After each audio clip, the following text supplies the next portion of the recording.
Hello friends, 676 days of war. Before I start what is happening in the war zone, I must tell you what Serbian President Vucic said. Serbia must not stop coalition. Yes, this is the name of the coalition in which he is also the part. Has won repeat parliamentary and municipal election, and preliminary data shows that his coalition received 69.5%, while opposition coalition named Serbia Against Violence received 12%. But I am sure the latter's dream will not stop to carry out another Maidan revolution in Serbia with the help of US imperialism and European Union. Now from Ukraine in the southern war zone on Kherson front. Ukrainians continue holding bridgeheads, especially Krinky, but presently its operational zone has shrunk to almost half, despite being aided by the Ukrainian army sitting on the western bank of Dnieper River with artillery and UAVs and also electronic warfare. But the supply line seems to have shrunk across the river because of Russian artillery and UAVs. On Zaporizhia front in Orikhovo sector, Ukrainians again tried to attack near Verbov but not successful. Russian army advanced west of Rabatino from Novoprokopivka and Novofyodorovka direction. And importantly, Russian army gained more than 1 kilometer east of Novoprokopivka. Rimivki salient Russian army is pressing hard towards north of Priyutne near Staromayorsky. However, there are no significant changes despite heavy artillery counterattack continuing. In north towards Kupian-Swatovo direction, no significant changes. Heavy battle continues towards Sinkovka. Towards Liman, Russian army continuously advancing towards Terny salient with a speed of almost 5 to 600 meters per day. In east towards Siversk sector, Russian army advanced up to Vimka and also gained towards Spurnoe. Bakhmut, Ukrainian army carried out counter-attack both on Krasnoye and Kromov direction. Still, Russian army advanced between Ivanovka and Bogdanovka. Nothing much in the southern flank, though Ukrainians made some gains towards Klishivka, nothing towards Avdiivka. Avdiivka, starting from the south, west and southwards, Russian army carried out assaults towards Nevelsky as well as Pervomaiske. No significant changes.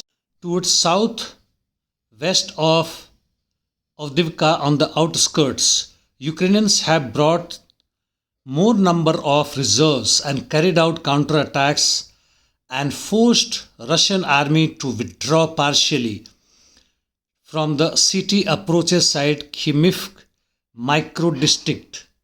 In northern flank, Russians made some gains towards Novokali, Novo and Okeretino direction.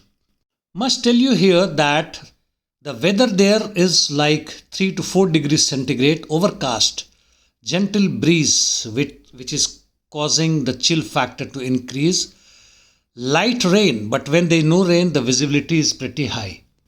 Russians also made some gains towards Novobakhmutovka direction, eastern railway lines.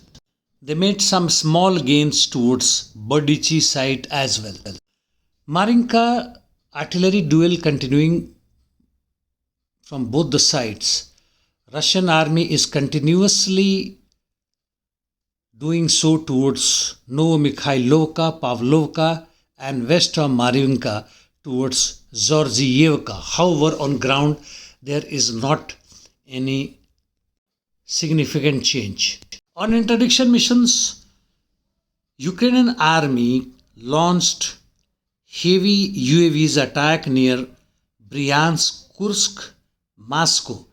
But what is outstanding is they shelled center of Belgorod, which has killed so far 22 people and more than 100 people are injured. 30 buildings and more than 300 apartments have been destroyed. This is a huge gain if you call Ukrainians' effort to destroy civilian morale, and there are lots of accolade for this among the Ukrainian people and their supporters even in the Western media. Russian army, in addition to what they have been doing, they immediately launched attacks on military airfield in Odessa, Kharkov, and also hit military targets in Sumy, central Ukraine with UAVs as well, and which included Iskander missiles, Chernihiv, Kryvyi Rog, and other parts.